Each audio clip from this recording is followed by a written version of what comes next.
Hi friends, మనం ఇప్పుడు మంత్రాలయంకి వచ్చాము. ఇక్కడ ముందుగా మంచాలమ్మ దేవి అమ్మవారి దర్శనం చేసుకుంటాము.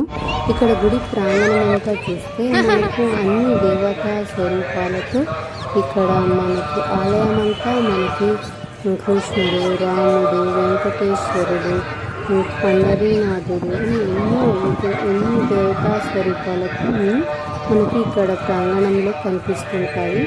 ఇక నుంచి మనము లోపలికి వెళ్దాము.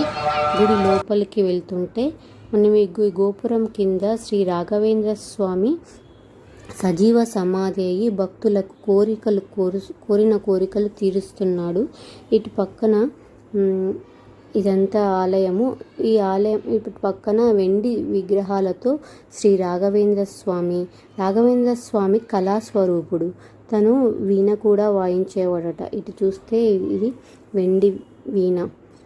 ఇంకా ఈ ఆలయంలో మనకు ఒక తుంగభద్ర నది కూడా కనిపిస్తుంది.